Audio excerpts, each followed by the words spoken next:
Bismillah ar-Rahman ar-Rahim, in the name of God, the compassionate, the merciful. We'll wear masks until we come up and speak. My name is Ibrahim Hooper, Ibrahim Hooper. I'm National Communications Director for CAIR. We're here today to outline some of the information in our new report on the 20th anniversary of 9/11, Remembrance and Resilience, American Muslims 20 years after 9/11.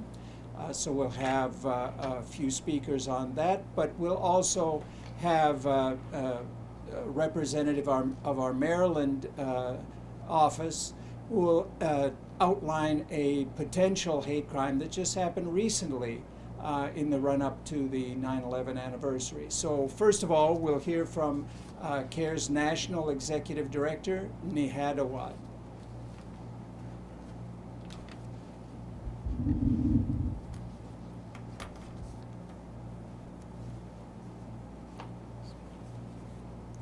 Thank you, Ibrahim. Good morning, and thank you for joining us.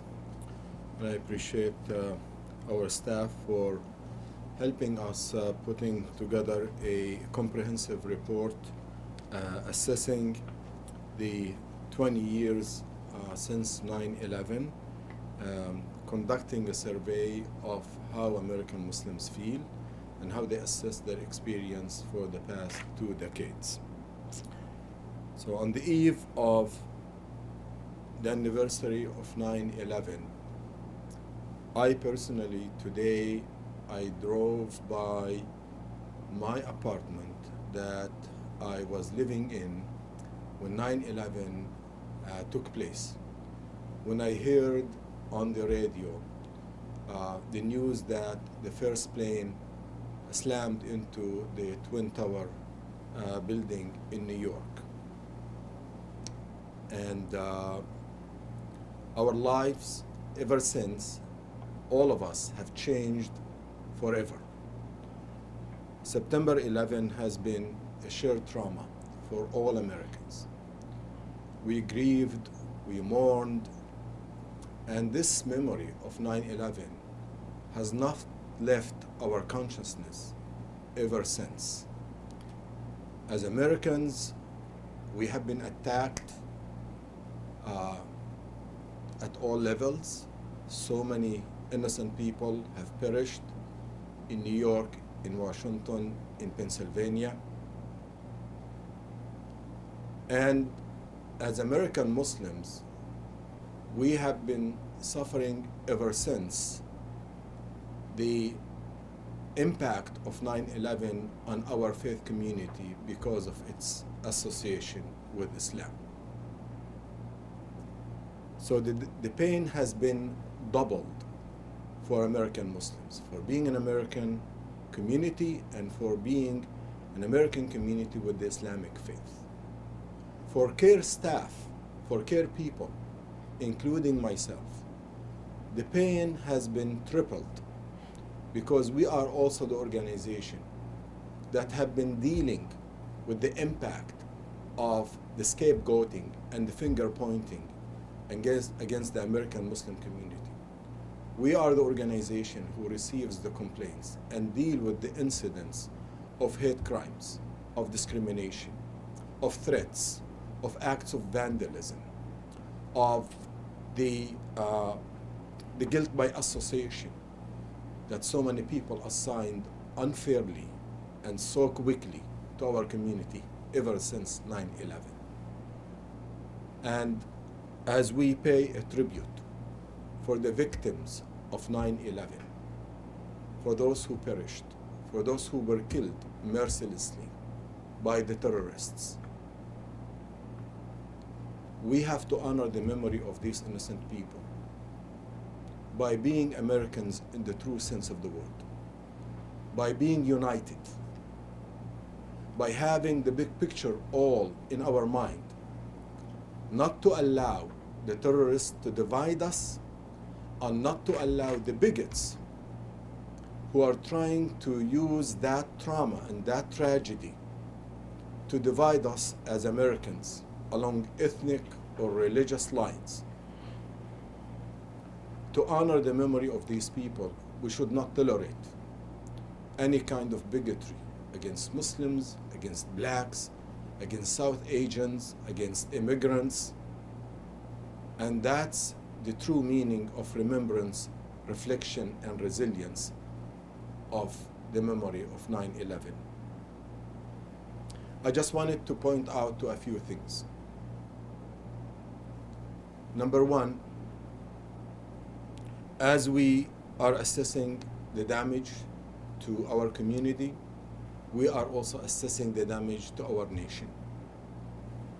Although our leadership at the beginning, the government of the United States, has said and done the right thing, when President Bush met with us after 9/11 and visited with us in the Islamic Center in Washington, D.C., he assured all Americans that he will not tolerate any acts of discrimination or backlash against American Muslims, especially Muslim women with hijab. And he assured them that they are as much as Americans as he is. Secondly, because of that assurance, we felt that we are going to head in the right direction on how to handle this crisis onward. However, unfortunately, our own government turned against the American Muslim community. Congress rushed into approving the USA Patriot Act without any serious or meaningful hearings or investigation. They rushed into passing this into law, allowing law enforcement and giving them the green light to surveil against Americans of the Islamic faith without any probable cause, turning the entire American Muslim community into suspects and dealing with them through the national security prison.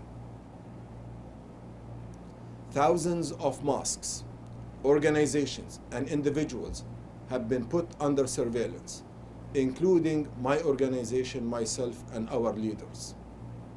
For 10 years, tens of thousands, if not hundreds or millions of Muslims have been put on the watch list until Edward Snowden revealed that this government is acting against its own people.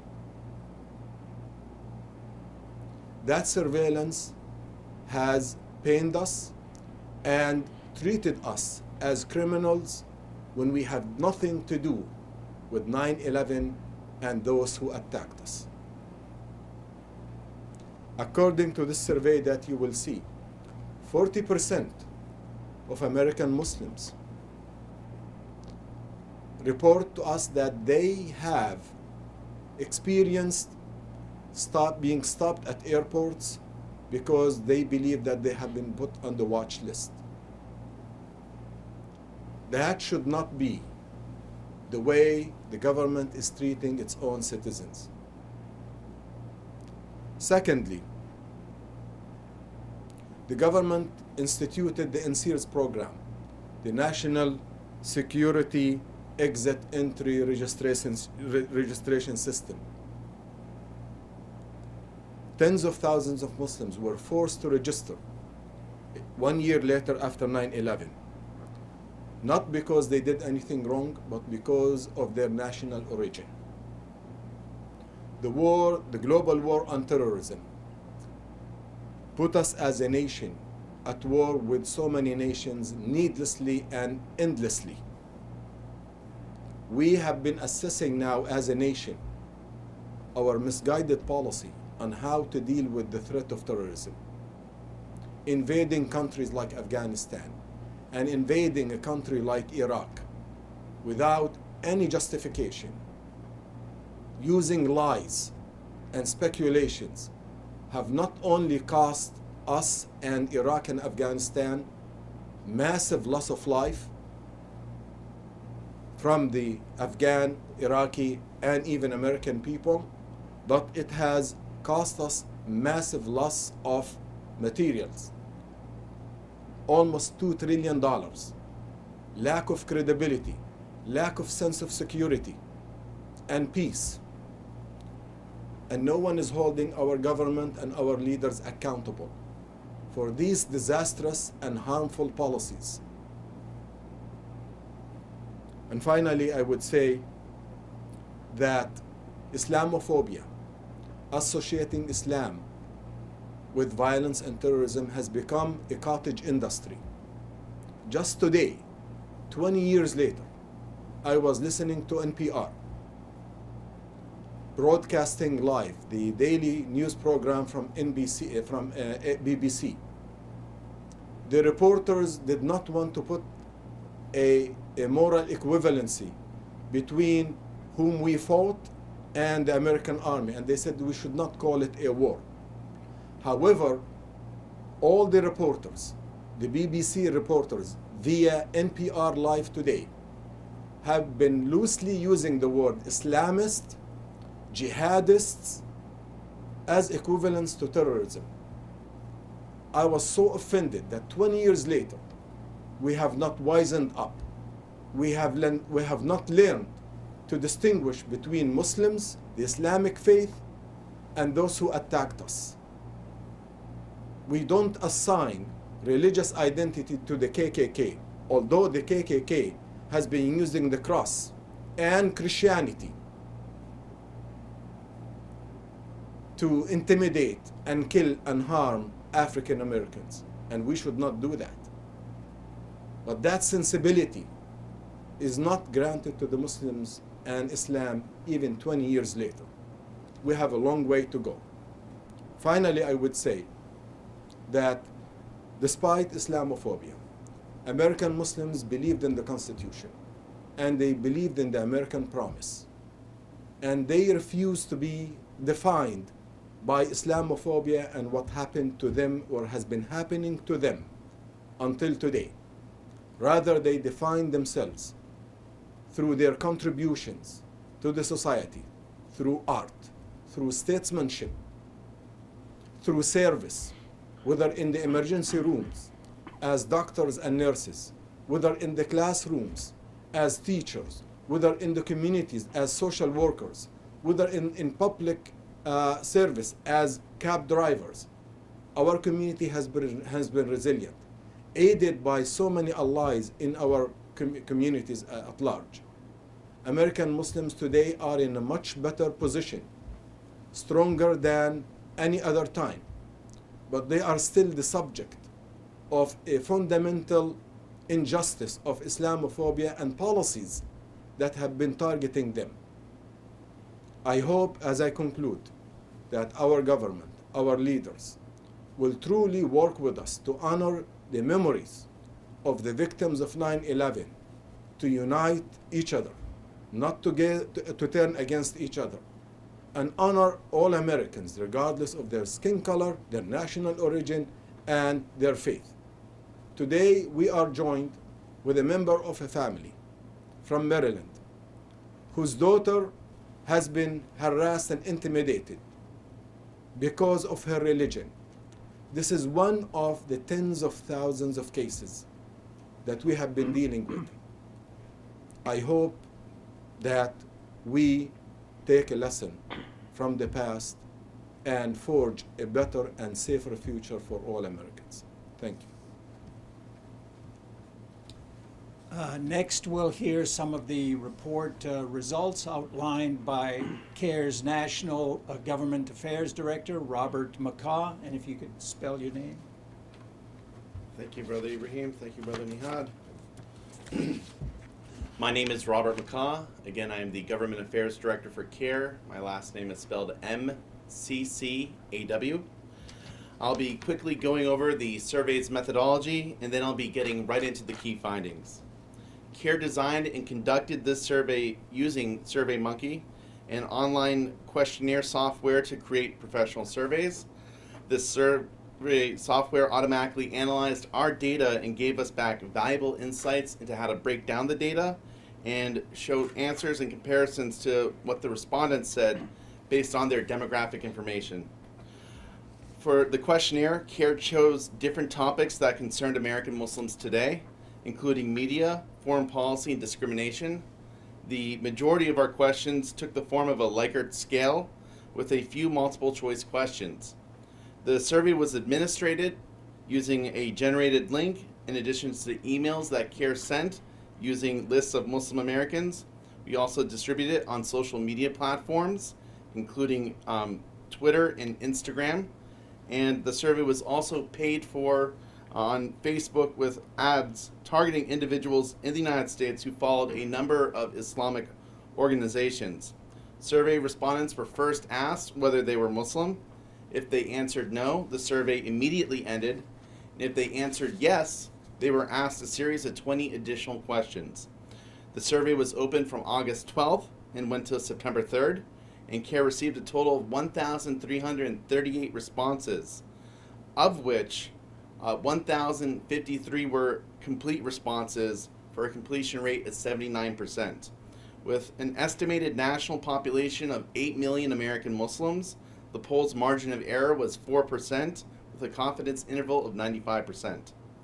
CAIR's survey provides significant insights into the lived experience of American Muslims for the past 20 years since September 11th, 2001. I'm going to now jump into just the key findings of that survey.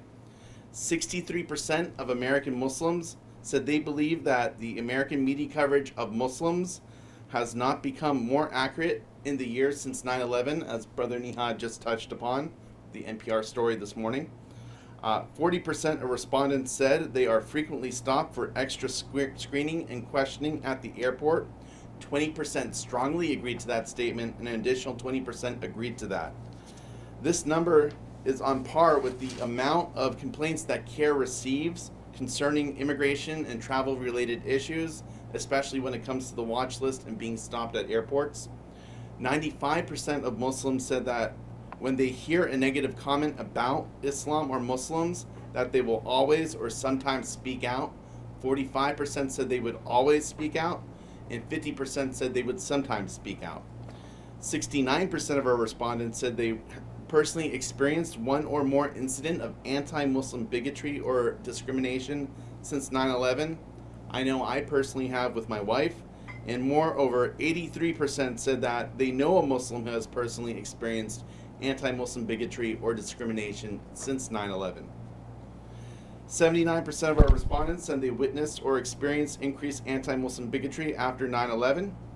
69% said they witnessed or experienced it after President Trump's Muslim ban, and 51% said they witnessed or experienced it after the invasion of Iraq. I'd note that respondents were asked to check all that apply, so they may have experienced it more than once. 34% of those surveyed said that anti-Muslim rhetoric in the years since 9/11 had an impact on their mental health, with 14% strongly agreeing and 20% agreeing, for a total of 34% of all Muslims feeling anti-Muslim rhetoric, political rhetoric, had affected their mental health. 47% of Muslims reported feeling comfortable requesting a religious accommodation at school or work, and 19% said they felt somewhat comfortable, while 19% said they did not feel comfortable asking for such an accommodation.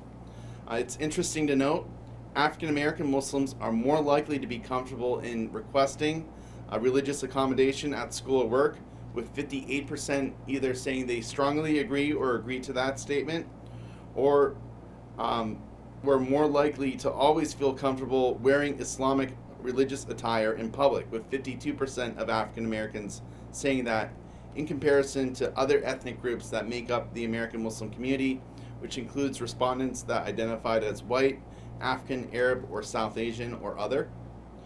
Also, 72% of Muslim women have experienced one or more incident of bigotry or discrimination since 9/11, in comparison to the 67% of men that responded to that. And Muslim women also reported feeling less accepted in American society, 56%, compared to the Muslim men at 65% feeling that they were accepted. Finally, 63% of Muslims reported that their mosque have engaged in increased interfaith work since 9/11. I want to note that we have a number of more responses in this survey, and I encourage members of the public and media to look at these responses and get a better understanding of the American Muslim community.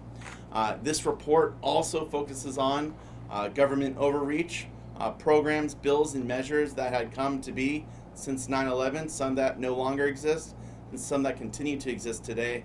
And the report also focuses on the trends of anti-Muslim hate crimes since 9/11, their ups and downs, and finally concludes by looking at the resiliency of the American Muslim community, again, as Brother Nihad discussed in his forward presentation.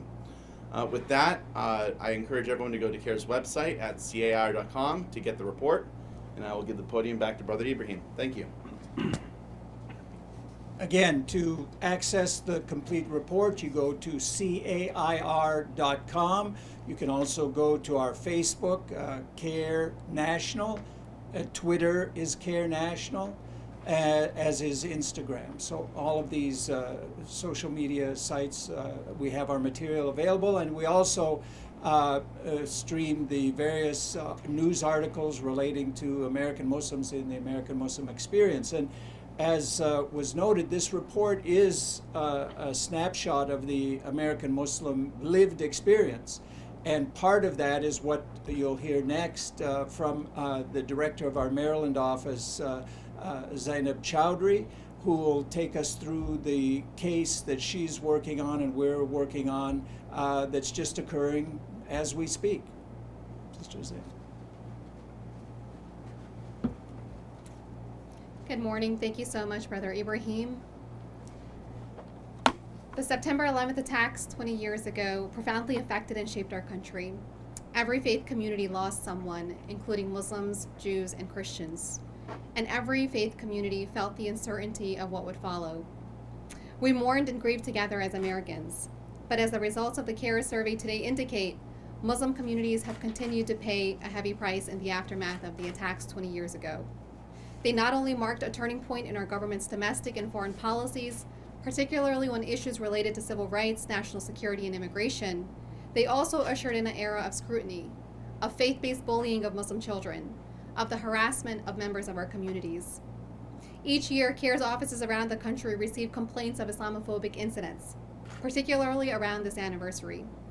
We're joined here today by one Maryland Muslim father whose daughter experienced one such incident only yesterday. The family tells CAIR that on Thursday, September 9th, yesterday around 1 p.m., their daughter Amira was parking her car in front of their home's driveway. A driver pulled up beside her, reportedly staring at her in a hostile, menacing manner, while blocking off the road from incoming vehicles. When the daughter, who wears a hijab or the headscarf, lowered her car window, the driver blocking the road called her a terrorist and a hacker, among other racist slurs and insults, including commenting on her skin color and referencing her hijab, her headscarf.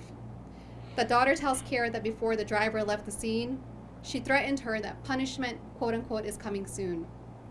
The family later investigated and discovered the driver apparently lives in their neighborhood, is a neighbor. A few blocks away, they reported her to the HOA and to Greenbelt Police, their local police department. The police were not reportedly very helpful. They did not seem to take the complaint seriously, which is another concern that we often hear from community members. The family reports to CAIR that they've experienced a pattern of disturbing incidents since the summertime, including the alleged damaging of the irrigation system in front of their house, the slashing of their car tires, and nails and screws that have been discovered on their driveway. The intimidation and threats that this family has endured unfortunately mirror the experiences of many American Muslim families who have been confronted by hate and bias as a consequence of the rise of Islamophobia in our country post 9/11, as Brother Nihad mentioned. CAIR applauds this family's courage in coming forward and speaking out and sharing their story. And strongly we condemn the threats, the slurs, and the pattern of alleged harassment. We're calling on the Greenbelt Police to investigate this incident as a possible bias motive and help deliver justice for this family to avoid future incidents. It's noteworthy that the daughter who experienced this incident was afraid to come today because she's afraid of retaliation. Now we will hear from her father, Ahmed Al-Azari, who is here to share his personal perspective. Yeah, go ahead, and if you can spell your name. Good morning. My name is Ahmed Al-Azari, and I'm the father of Amira, who had the incident yesterday. First of all, I would like to thank CAIR officials for their quick response, mainly Sister Zainab and Brother Ibrahim Hooper and Brother Nahid Awad. The incident happened actually when I was doing my work inside the house, and Amira was just parking her car in front of our driveway, and then she called me, interrupted my meeting, and I took the call. She was very terrified and she sought help. So I went outside and she told me what happened, but I didn't find anyone outside. She told me that a lady was blocking the way of the road, and she was threatening me and giving me like staring looks. So I asked her where did she go, and then she told me that she left to the left side. We followed her and we found the lady still there in front of her house. She's a neighbor, and unfortunately she's a neighbor because we understand that the neighbors are loving each other, they have peace with each other. And this incident, after all investigation, it was found that it was unprovoked. But it gave me some explanation, it gave me some relief of what's been happening for a long time. I think like for 2 months, we had 4 flat tires in our cars, the cars of the household of the family, and 2 of them were slashed. And I myself, I collected over like 7 nails and screws from the driveway and the parking spots of our cars. So I was surprised who did this, and I started blaming my little kids for doing that. But now I can't tell. And even in June 18th, I woke up, the neighbors telling me that the water irrigation system of the front yard has been broken and the water is everywhere. And when I went there, it was smashed. It was smashed in a way that tells that it was done by someone. It's not happening naturally. So now I understand that there is someone after us. Not only this, some of the neighbors came to us one day, I think about June 20th. They told us you have to be watchful, you have to put cameras at your door and in your cars because you are Muslims, and this neighborhood has some kind of Islamophobia going on, and especially that your wife and daughters are wearing hijab, the headscarf. I didn't take it serious, to be honest with you. I didn't take it serious, and I thought that they're just trying to scare me or something like this. But now I take it very serious because my daughter was very scared yesterday, and even when we went to the police station to report the incident, I didn't find that they were very helpful. They didn't do much, and they just give us the number of the incident report. So that's why I reported the incident to CAIR, because I know that they can help. And I'm asking all the Muslim community to stand in solidarity with those victims of hateful speeches and hatred, because this will lead us nowhere. As Brother Nihat said, that after 20 years of 9/11, we are still under this kind of pressure. So this is what happened with my daughter yesterday, and I don't like to repeat what Sister Zainab said. She accurately described what happened, but this incident actually made all the family scared. All the family were terrified, especially that we have 4 cars and every car has a flat tire during the period of 2 months, last 2 months. So I hope that we can understand the religion of each other, we can tolerate each other, we can act by the Constitution of the United States, that all, and not only this, by Islam, that all of us are human beings and we have to respect the rights of each other. Thank you very much.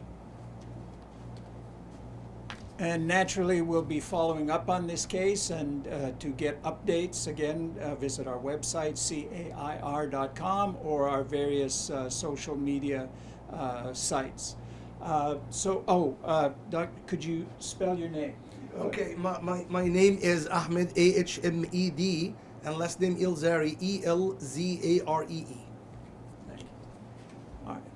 Well, that concludes our presentation today. And again, visit our website or any of our social media sites, or if you have questions, you can email me directly, ihooper, IHOOPER, @CAIR.com. Thank you.